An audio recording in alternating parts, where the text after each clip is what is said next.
O Azul celebrou o seu primeiro aniversário a 22 de abril. Para assinalar a data, publicamos uma série de trabalhos e reportagens dedicadas às zonas costeiras de Portugal. Hoje vamos navegar pela costa de Caparica. Um texto de Nicolau Ferreira, publicado no Azul. Costa de Caparica. Hoje, jamais seria possível ocupar este território. A vista é privilegiada no cimo da arriba fóssil da costa de Caparica. Da Serra de Sintra até ao fio de praias que termina no Cabo Espichel, os olhos vão se enchendo com uma paisagem demarcada pela foz do rio Tejo e pelo Oceano Atlântico. Mas o foco da visita é a planície que está logo abaixo. É aqui que um território produto da mão humana vive em constante tensão com o trabalho incansável do mar.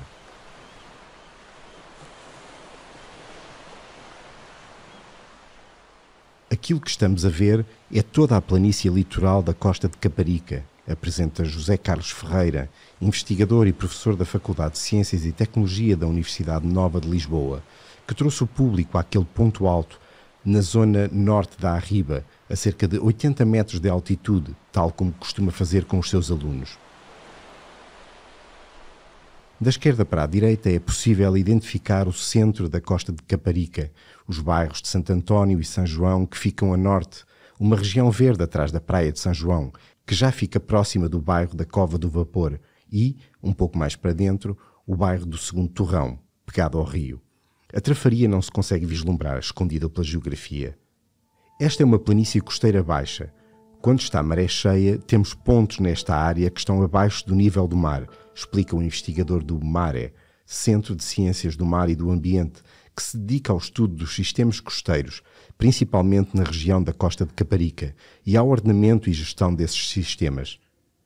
A costa é um dos exemplos do país de uma região que está em luta contra a erosão costeira, recorda José Carlos Ferreira.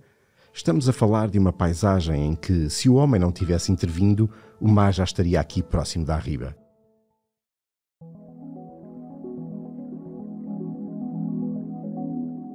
Ponto de referência: Bugio.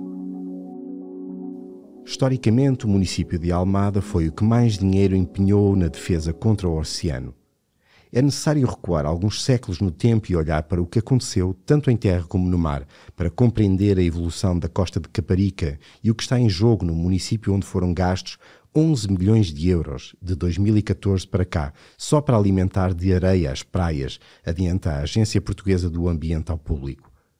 O povoamento da costa de Caparica iniciou-se em meados do século XVIII com a chegada de pescadores de Ilhavo e do Algarve que colonizaram aquilo que era então uma zona úmida. O que temos de imaginar, onde estão estas casas, é que havia aqui um grande sistema pantanoso, explica José Carlos Ferreira.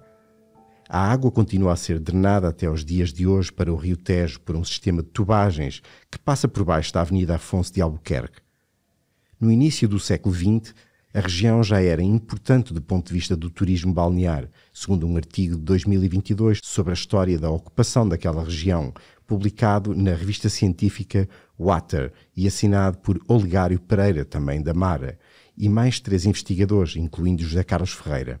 Mas só em 1985 é que a povoação foi tornada vila e em 2004 foi elevada ao estatuto de cidade. Segundo os censos de 2021, a freguesia da costa de Caparica contava então com 13.968 habitantes. Povoações mais a norte, coladas à foz do Tejo, como a Cova do Vapor, o Segundo Torrão e a Trafaria, que já fazem parte da freguesia Caparica e Trafaria, estão também numa situação muito vulnerável perante os perigos que podem vir do mar, desde tempestade até maremotos. Outra parte importante da humanização daquele território aconteceu através da agricultura. As populações foram secando este sistema pantanoso e transformando em terrenos agrícolas, diz o investigador. A própria urbanização foi comendo parte dessa terra cultivada. Depois, ao mar. Na caminhada até ao passado, o Forte São João Lourenço da Cabeça Seca, também conhecido como Farol do Bugio, é uma referência histórica, geográfica e também visual. O Bugio marca o fim do Tejo, do estuário e o início do oceano. Do Bugio para a direita, nesta linha que estamos a ver, é o Tejo. Para a esquerda é o oceano, aponta José Carlos Ferreira. A maré está vazia e do alto da Arriba é possível observar o Bugio e as linhas de rebentação de ondas que se estendem quase até ao farol. Essas linhas denunciam uma língua de areia que hoje está submersa. Mas nem sempre foi assim. Se olhássemos para esta paisagem há 100, 150 anos, veríamos um sistema de praias muito bem desenvolvido, praticamente até ao Bugio, diz o investigador. Crise de sedimentos. Não é só a língua de areia que ia até ao Bugio que desapareceu. Também as praias da costa de Caparica são uma sombra do que já foram. Dali onde está hoje o Pardão até à borda de água, cansávamos-nos, recorda Mário Pedro Pinto dos Santos, pescador de 79 anos e presidente da Ala Ala, uma associação de pescadores da costa de Caparica. Mário Pedro viveu toda a vida na costa. Recorda-se de quando o mar destruiu, em 1965, o apoio da Praia do Dragão Vermelho e de como era a geografia da povoação antes da grande urbanização que ocorreu após o 25 de abril de 1974. Encontramo-lo ao fim da manhã a trabalhar num dos barracões de apoio à pesca, junto à Praia Nova. Na praia faziam-se filas de barracas, 5 filas de toldos e faziam-se jogos de vôlei no meio das filas de toldos. Tinha de haver um estrado de madeira para as pessoas não queimarem os pés, o quente que estava à praia, conta o pescador, que já não tem idade para ir ao mar e trabalha como arrais de terra, reparando as redes de pesca estragadas e construindo novas redes. Tudo isto que lhe estou a dizer está dentro da água hoje. A água avançou, acrescenta. O Bugio também estava mais perto. Não é do meu tempo, mas o meu pai e toda a gente da idade dele ia a pé até ao Bugio. Eu já não cheguei a ir. Estive lá perto, mas não cheguei ao Bugio, diz o pescador, e justifica o desaparecimento da areia que existia. Vieram buscar areia ali. Levaram a areia para o Tamariz, para a zona do Estoril, para fazer praia lá, denuncia. José Carlos Ferreira confirma esta informação. Houve bastante retirada de areia para a construção de obras e havia fontes de alimentação da praia da linha de Cascais. Mas as causas das mudanças naquela região costeira são mais complexas. O grave problema desta área é um déficit de sedimentos, que existe por vários motivos. O primeiro é o sistema de retenção de barragens, explica o investigador. Tal como acontece no Rio Douro, as barragens e outras barreiras na bacia hidrográfica do Rio Tejo travam a descida de sedimentos ao longo do curso fluvial. Estes sedimentos deixam de alimentar a região costeira e as praias à volta. Além disso, houve retirada de sedimentos no Rio Tejo e na zona do Bugio ao longo do século XX para obras como o Porto de Lisboa e outras construções. Todo este problema é quase uma crise de areia, refere José Carlos Ferreira. Por cima desta crise, há a questão das alterações climáticas que, além de promoverem a subida do nível médio do mar, estão associadas a tempestades mais intensas, que são os momentos agudos onde o mar pode galgar a terra. Se não há sedimentos com o mar a subir, com a intensificação das tempestades, os ecossistemas vão ficando cada vez mais frágeis no inverno e o mar vai avançando, resume.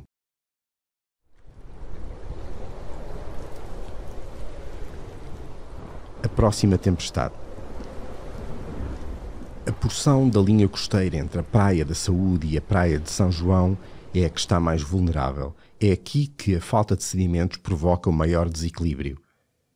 Neste momento, a tendência natural seria o recuo daquela porção da linha costeira em direção à riba fóssil, mas a mão humana vai lutando contra essa tendência com reposições de areia, com os esporões, construções de pedras ao longo daquelas praias que entram dentro do mar, perpendiculares à costa, e com o Pardão construído entre as praias e a cidade. O Pardão, junto à praia do CDS, é uma muralha que não deixa ver a praia. Quem sobe as escadas e caminha por cima dele, verifique que a zona de terra está numa cota baixa. Estamos numa situação em que a maré está a encher e é fácil perceber que este parque de estacionamento está abaixo do nível que a maré vai encher, aponta José Carlos Ferreira para o parque de estacionamento que fica entre o Pardão e o posto territorial da Costa de Caparica da Guarda Nacional Republicana. O objetivo do muro é que o mar, quando há episódios de tempestade, não entre. Isto funciona como uma duna artificial rígida, por isso é que tem estes buraquinhos, acrescenta José Carlos Ferreira. Os buraquinhos, situados no topo do Pardão, permitem que, se houver galgamento da água, ela saia por aí. A estrutura do Pardão foi construída após os temporais que existiram na década de 1960, Depois, a construção foi aperfeiçoada nas décadas mais recentes. Durante a conversa com Mário Pedro Pinto dos Santos, o pescador tinha dito que se recordava de vários episódios em que a água tinha entrado pela Avenida General Humberto Delgado, que é a marginal da costa de Caparica, antes da construção do Pardão. O Pardão evitou que essas línguas de água viessem, mas ao mesmo tempo ajudou a corrosão da praia, diz. No entanto, no início de 2014, nem o Pardão conseguiu suster o galgamento do mar durante a tempestade Hércules. A água entrava e inundava o bar e inundava a cave, recorda José Carlos Ferreira, explicando que a sucessão de tempestades que ocorreu nesse inverno foi deixando a costa cada vez mais vulnerável. Na zona da praia de São João, houve um recuo das dunas de 20 metros e houve danos no Pardão, nos esporões, nos apoios de praia, etc. A manutenção e reparação dos estragos custaram 750 mil euros à Sociedade Costa Polis, segundo a informação dada pela Agência Portuguesa do Ambiente. Se a Administração Central não tivesse feito uma intervenção de emergência, quase no próprio dia, neste momento, se calhar, teríamos uma paisagem diferente, adianta José Carlos Ferreira. Nesse ano, a APA foi ainda obrigada a fazer uma alimentação artificial de praia, gastando 5 milhões de euros para adicionar 1 milhão de metros cúbicos de areia. Uma nova recarga foi feita em 2019, com o mesmo volume de areia no valor de 6 milhões de euros. Como a longevidade média das intervenções é de 5 anos, a APA prevê que, até ao final da década, haja mais 2 intervenções deste tipo, uma neste ano, ou em 2024, e outra em 2029, com um custo de 15 milhões de euros. A alimentação artificial de praias providencia maior proteção contra os fenómenos de galgamento oceânico e minimização dos efeitos erosivos causados por temporais sobre a linha da costa, justifica a agência. Além disso, faz aumentar o potencial recreativo e balnear das praias e ajuda a proteger as infraestruturas terrestres, adianta a Agência Portuguesa do Ambiente.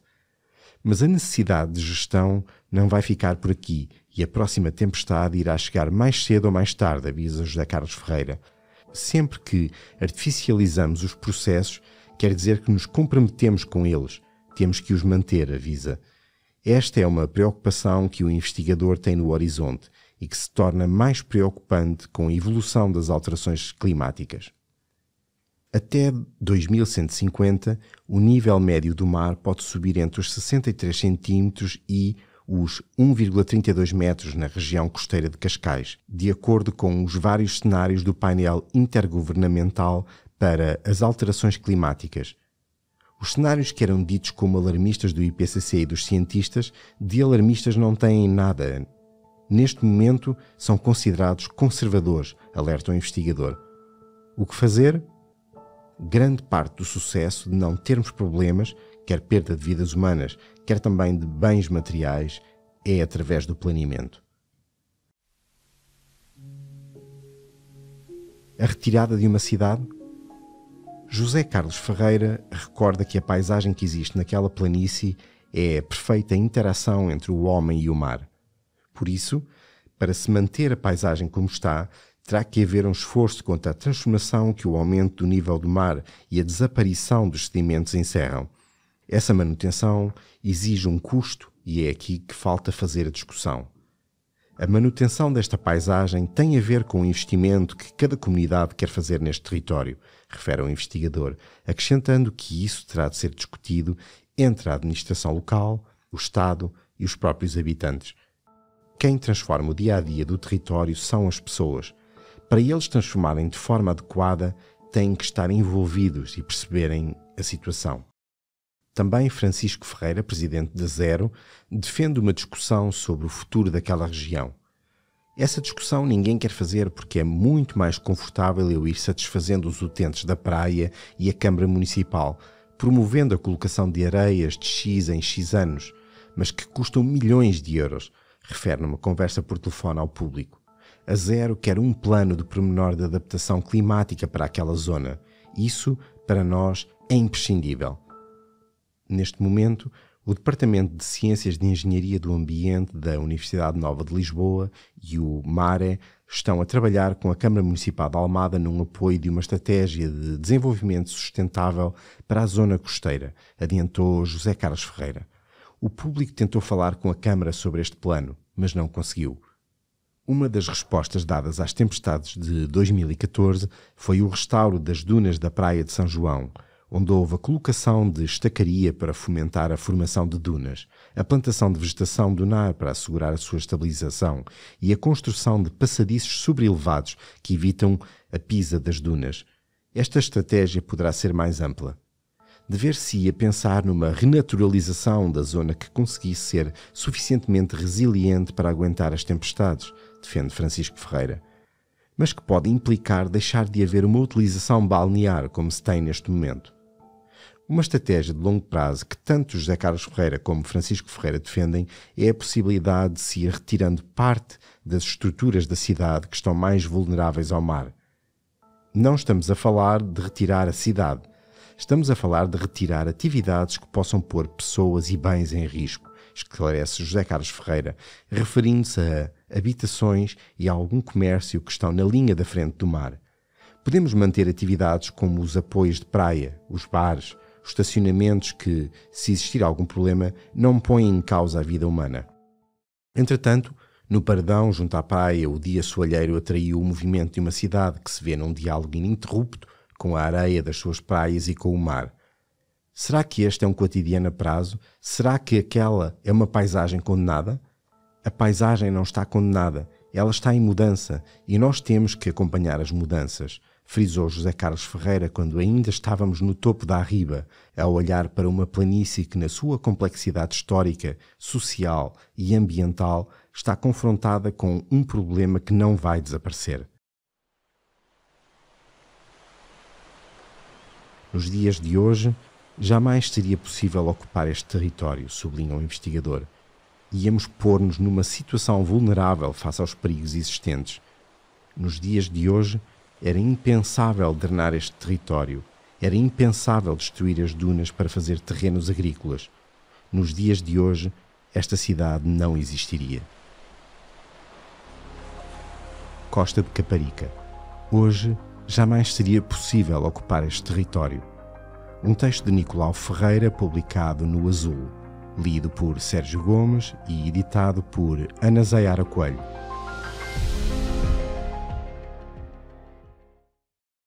O público fica no ouvido.